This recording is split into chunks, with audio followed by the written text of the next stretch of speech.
Que Madí no es solo un estilo, sino una filosofía de libertad creativa.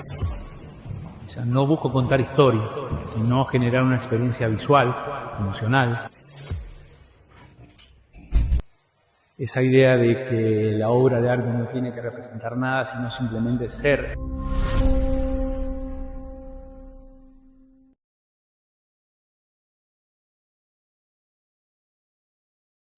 El arte Madí es un movimiento vanguardista fundado en Buenos Aires en 1946 por Carmelo Arrequín, Julia Cosice y Roa Rutfus. Carmelo y Roa de uruguayos, por eso esa impronta que tiene el Uruguay en el arte Madí, y que se caracteriza en sí por romper con las formas tradicionales de representación. Madí propone, digamos, que un arte no figurativo, concreto, donde la obra no representa nada fuera de sí mismo, y su lenguaje visual se basa en la geometría, el color plano, los marcos recortados no rectangulares, y una actitud lúdica y experimental. Digamos que Madí no es solo un estilo, sino una filosofía de libertad creativa, de invención constante, y que busca expandir los límites de lo artístico. Digamos que hacia nuevas formas materiales y soportes, desafiando incluso el formato del cuadro tradicional, como decíamos, el famoso rectángulo.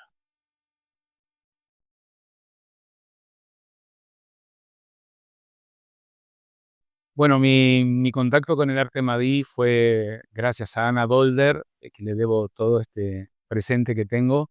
La conocí en el Hecho Acá, ella fue una exposición mía que fue en el Hecho Acá en el Latu, increíblemente ahora estamos acá, y fue ahí donde la conocí, me dio la primer semilla del arte Madí.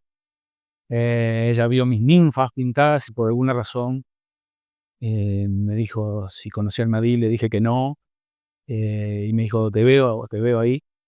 Y llegué a casa, empecé a buscar material sobre el arte Madí en Google, y encontré a Carmelo Arrequín, que como decíamos además es uruguayo, y digamos que a medida que profundicé en su obra y en los fundamentos del Madí, sentí que encontraba, digamos, un lenguaje que me era familiar, que resonaba con mi forma de pensar, digamos, la creación libre, no estructurada, pero sí, pero no rígida, experimental, eh, pero digamos con una lógica propia.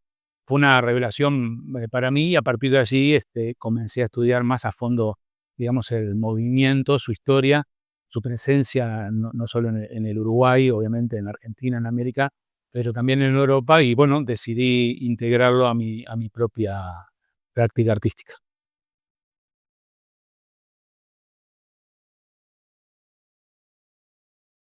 Antes de dedicarme al arte Madí y al arte geométrico, me expresaba a través de un arte figurativo, expresionista. Pintaba principalmente cuerpos femeninos en espacios íntimos, las llamé ninfas. Yo buscaba transmitir emociones intensas, silencios, tensiones internas. Utilizaba una paleta vibrante y contrastes marcados porque sentía que el color hablaba tanto como la forma. Era un arte más, creo que más visceral, ligado al gesto, a la intuición, al mundo emocional. Y con el tiempo sentí la necesidad de construir desde el orden, de buscar el equilibrio en lo abstracto. Y bueno, y así llegué a la geometría, además del dato de Anna Dolder, llegué a la geometría, como decía, como un nuevo lenguaje para decir lo mismo, pero desde otro lugar.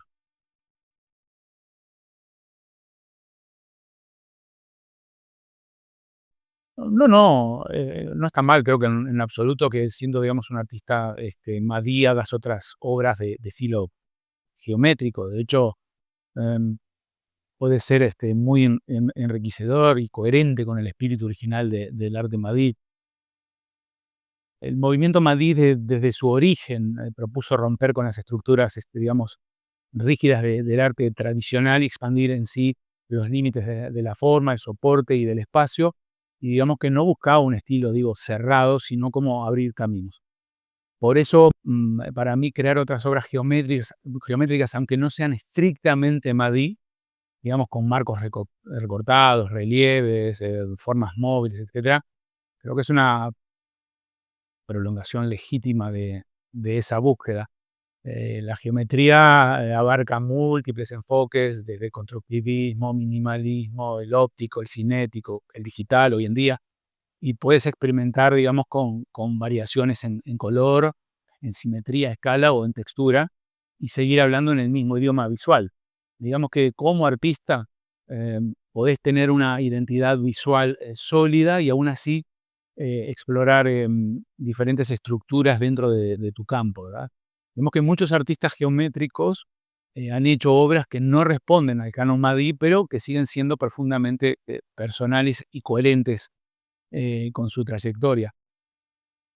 Entiendo que ser Madí no te encierra, te define como parte, digamos, de una vanguardia histórica, pero no te limita.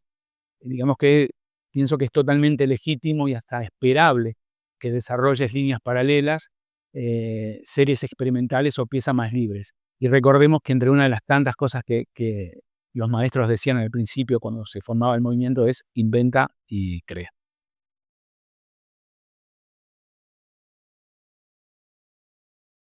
El desarrollo fue progresivo. Comencé con una etapa de observación y estudio, ver obras, leer los manifiestos, entender los principios. Digamos que luego vino la experimentación. Empecé a jugar con marcos recortados, a crear formas autónomas, a pensar el color como estructura. Con el tiempo mi trabajo, digamos que fue ganando una identidad dentro del lenguaje Madí, sin ser una copia de los pioneros, sino, digamos, una evolución personal. Digamos que he tenido la oportunidad de exponer obras en contextos nacionales e internacionales, lo cual también me permitió entrar en diálogo con otros artistas y, digamos, y enriquecer mi práctica, ¿no? El Madí me dio un marco, pero no me dio un límite.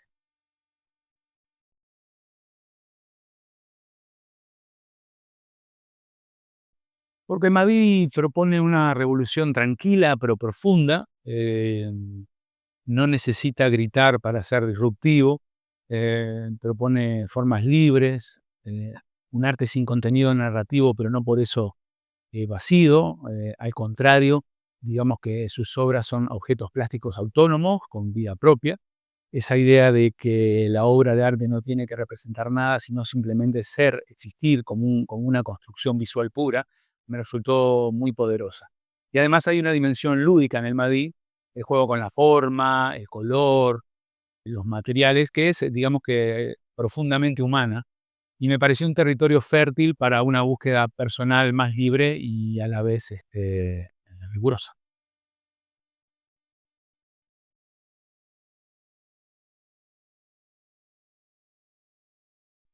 Bueno, busco, expresar la idea de expansión, de armonía visual, de energía contenida. Mis obras son construcciones pensadas, pero también dejan espacio al juego. Quiero quien las mire sienta algo, no que entienda algo. O sea, no busco contar historias, sino generar una experiencia visual, emocional. Me interesa que el espectador se detenga, observe, se pregunte. Y creo que la geometría tiene una fuerza que puede ser muy espiritual, muy poética, si se maneja con sensibilidad.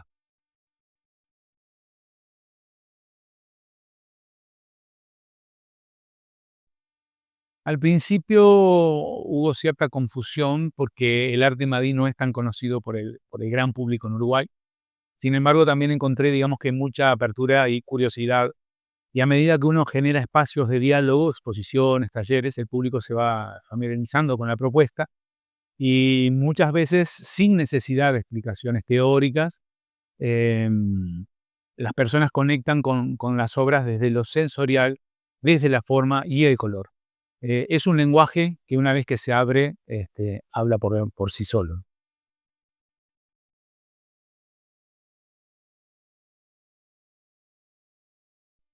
Muy positiva. En Europa hay una tradición fuerte en torno al arte concreto, al constructivismo, al arte óptico. Por eso el Madí encuentra un terreno, digamos, receptivo. en países, por ejemplo, como Hungría, donde está el Museo Madí de Budapest, el cual tengo el honor de integrar, o en ciudades como París, como Italia, el movimiento tiene un reconocimiento importante. La figura de Carmelo es monumental. Em, digamos que he tenido la oportunidad de participar en exposiciones colectivas e individuales y el intercambio con el público y con otros artistas ha sido muy, muy enriquecedor. Me siento parte de una red internacional que mantiene vivo el espíritu Madrid.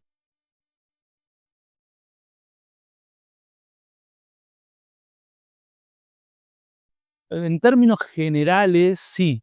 Están más como familiarizados con la historia del arte de vanguardia, y por tanto entienden rápidamente, digamos, los principios detrás del Madrid.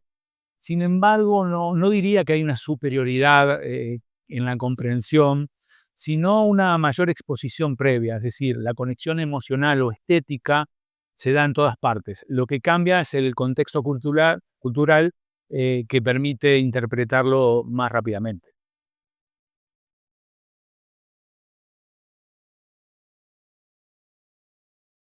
En el resto del mundo, el Madí sigue presente en museos y colecciones y publicaciones. Digamos que hay un interés renovado por las vanguardias históricas y por los movimientos que propusieron una alternativa al arte figurativo. El Museo Madí de Budapest, al que he nombrado varias veces, ha sido fundamental, creo, en este sentido.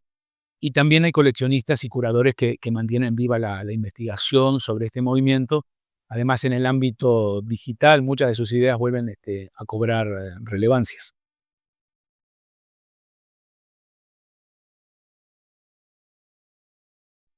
El arte madí, aunque surgió en los años 40 como una verdadera ruptura con las formas tradicionales del arte, hoy plantea una pregunta interesante que es la que me hace, pero que uno se hace. ¿Puede seguir siendo considerado de vanguardia? La respuesta depende pienso, de cómo se entiende el concepto de vanguardia. Si lo definimos como una actitud de ruptura, experimentación y apertura, digamos, hacia nuevos lenguajes, entonces sí. Pero el arte madí puede seguir siendo de vanguardia siempre que no se repita en sí mismo y logre reinventarse en diálogo con el presente. Digamos que su espíritu original, que desafiaba los formatos tradicionales, los marcos, la bidimensionalidad, y que buscaba, digamos, una autonomía absoluta de la forma, creo que conserva una fuerza disruptiva que aún puede resonar en contextos actuales. Sin embargo, si entendemos vanguardia como lo absolutamente nuevo en términos estéticos, entonces es posible que el Mahdi en su forma más ortodoxa, histórica, ya no lo sea. Sin embargo, el mundo del arte ha transitado por múltiples revoluciones, desde entonces, digamos, conceptuales, tecnológicas, sociales, y lo que una vez fue radical puede convertirse, digamos, en un canon. Ahora bien, el Mahdi tiene algo que muchas vanguardias no lograron y que creo que es una coherencia interna sólida, una estética eh, propia y una propuesta, digamos, filosófica que lo mantiene vigente como lenguaje. Hoy cuando artistas contemporáneos se apropian del lenguaje, digamos, geométrico, lúdico, modular o interactivo, sin saberlo, muchas veces dialogan con Mahdi. En ese sentido, Madí, más que una moda, fue una arquitectura conceptual que aún puede ser habitada. Y el arte Madí puede seguir siendo de vanguardia si se entiende como un espacio, digamos, em, abierto a la innovación dentro, digamos que de su propio sistema, y si los artistas lo actualizan con pensamiento crítico, que eso es muy importante, con nuevas tecnologías, sensibilidad contemporánea, y creo que la clave está en no convertirlo en una fórmula cerrada, sino en un punto de partida.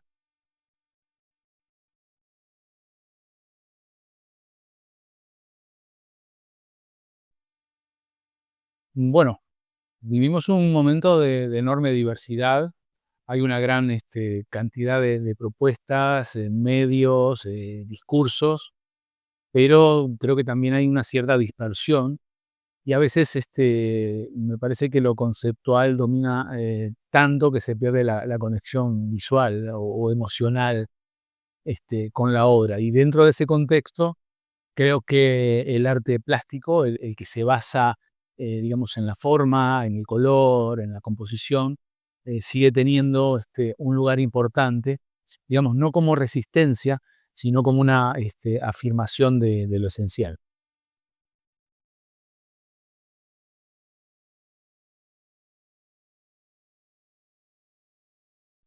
Absolutamente. Creo que anticiparon la autonomía de la obra, el cruce entre distintas disciplinas, la expansión del arte hacia el diseño, la arquitectura, el objeto. Creo que también anticiparon la desmaterialización del mensaje, que, digamos, el arte puede no contar nada y aún así emocionar. Su visión sigue siendo actual y creo que su legado está más vivo que nunca. Por ejemplo, la ruptura con el marco tradicional, ahora como objeto autónomo, la integración del juego y lo lúdico, digamos que el arte como sistema abierto, ¿verdad? Y creo que desde algún punto, creo que el arte Matías anticipó muchos caminos que el arte recorrería décadas más tarde. Digamos que su visión fue profundamente moderna y al mismo tiempo adelantada a su época. Y hoy más que ver el Madí como un estilo del pasado, creo que puede entenderse como una plataforma conceptual que tiene potencia para dialogar con el futuro.